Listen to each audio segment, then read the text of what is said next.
set our shot up. So if we're fighting in a stance, first thing I want to do is establish that collar tie. So I'm going to come in, I'm going to right hand dominant, so I'm going to come in on that right hand for that collar tie, and I want to get inside control. I've got my arm on the inside, he's got to reach on the outside of my arm. And that gives me more control over his body than he has over my body. So you want to fight for this inside control. So from this point, Palmer's going to return with the collar tie on the opposite side. That's fine.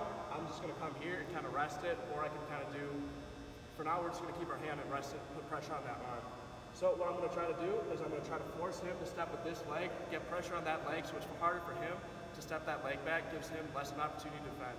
So to do that, all I'm going to do is take that collar hand, come onto his, grab a handful of his lat, and all I'm going to do is step and turn and slam it down a little bit. Because what that did is gave me that leg. So as soon as I feel him take that step, I'm just going to drop, take that single leg shot that we had before, grab my single leg, and I can drive through.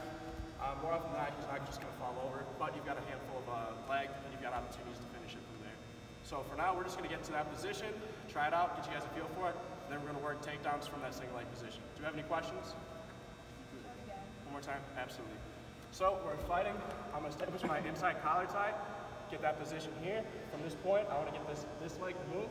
So I'm going to do transition this collar tie hand to the tricep, step and snap. As soon as I feel that step, drop down to a single, pick it up.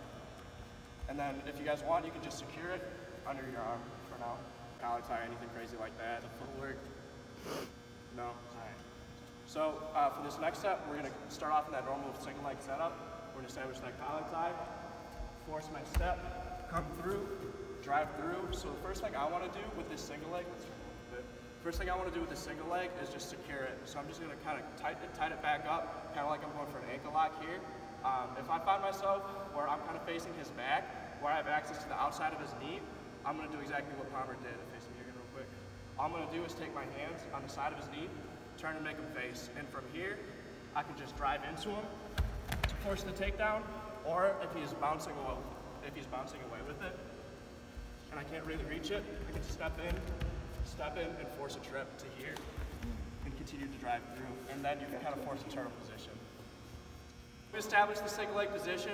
We find ourselves on the outside of him, where I'm seeing the outside of his knee. All I'm going to do is take this hand that's free, grab his knee, turn it, and force it to the ground. That's going to turn him, and I'm just going to drive into him to force that takedown. Alternatively, if he's hopping away, making it really difficult, I'm having a hard time getting him, I can come in tight, step that leg through, and force a trip. So are you pulling up on that leg, or are you just securing it? I'm just securing it because it's pretty hard to fight that knee being turned around, and you automatically just kind of like turn and face the ground. It's a flexibility thing. Let me add something that's really important. When I get Nate's leg, I'm coming up, I'm trying to get his foot as deep in here as I can. So if Nate's not that flexible, so I'm not going to do it too hard. But if I'm having trouble getting him up, I'll take my outside hand and I'll come up hard, and then I'll readjust. So I'm just coming here and here, because this makes it harder if he turns around to kind of donkey kick his way out. And even as he does, I can start grabbing. It makes it a little harder to do that bouncy thing that I was doing earlier. Especially because if that foot's loose, if my foot's looser, and I start to bounce a turn, I'm getting out. To attack a guillotine next. So the way we're going to set this one up is going to start off with an underhook entry, and I'm going to show you guys a proper way to use your underhook for wrestling. So you have two options to enter your underhook. The way I personally like to do it is if we're in a wrestling stance, I'm going to first make connection with my collar tie hand, and instead of snapping down, which is what you're going to do a lot of times to set up other shots, I'm going to pull to the side. Because you can see right there, when I pull to the side, it opened this arm up. And for my underhook, that's exactly what I want to happen. So I establish, I pull, I grab my hook, come through, and I'm just going to grab a handful of shoulder. And what I want to do is I want to put my head right on my hands, on the inside here. Because that gives me the advantageous head position for this underhook position. If my head's on the other side, I don't have a lot of power with this hook. So if I try to push him this way, I'm not getting a lot out of it compared to if I have that strong head position and I want to force him down. I can use my head to drive through, and it gives me a little bit more power from there. So that's one entry to it. I'm going to review it real quick because we do things twice apparently. So for this one, we're just going to establish that collar tie, pull him to the side, open that arm up, sink it through, grab a handful of that shoulder, and put my forehead on my fingertips. And this hand is just going to come through on the shoulder or on the lat, whatever you want to grab. Another opportunity you can use to set up for your underhook position, if you're in your wrestling stance, first thing you never want to do when you're wrestling is if this is my lead leg, I don't want to use this hand to like distract because that gives him an opportunity to just come in and sweep through and take this leg. Not very beneficial. So I'm going to use this other hand to kind of distract him. So if we're fighting, I'm just going to kind of come here, play with his face, get distracted a little bit. So I'm going to keep this hand here because this is my underhook hand and I've already closed the distance, so I don't have to worry about him defending it. So I'm going to come here to establish a collar tie, and he's automatically going to respond with his collar tie. And as he does that, I'm just going to slide it with my hook. So it's just going to come here, and I've got my underhook. Does that make sense? One more time for you, Gina. Thank you. So we're in a stance. I'm playing with his face, getting distracted a little bit. Collar tie, establish my underhook. Does that make sense? And then also practice too, once you get into that underhook, you always want to circle towards the side that you have that underhook because that's where your power is. So when I'm circling, I'm just going to be forcing him down and kind of driving that arm up. Working this direction because that puts a lot of weight on this leg so I can easily come through and take it or do whatever I want with it. We're going to start back in that front headlock position, grab his head, make myself an opening, come in here. So for this head snap, all I'm going to do is I'm going to take this this hand that I've got the overhook, I'm going to force it down across my body, and I'm going to take the underhook hand that I have to catch his chin and just force it down so I've got myself his head in like a little football position, and that's going to be your front headlock position. The big thing with this one, just make sure you're snapping you're snapping and catching it rather than like snapping it and bringing it around. That's too slow, and you're going to miss the front headlock a lot of times. So once again, we're here. I'm going to take this hand here, not my underhook hand, this hand, snap down under my body. I want to get his head under my chest because if he tries to lift his head up from here, he's got to carry my weight and that's not going to get him anything. So as I snap down, I'm going to snap into my hand, catch his chin, and I've got myself a little front headlock position, and then I can transition to whatever I want from here, but Sheldon's got something. So if we're here, we snap down right here. Like messing that up, but you know, right here.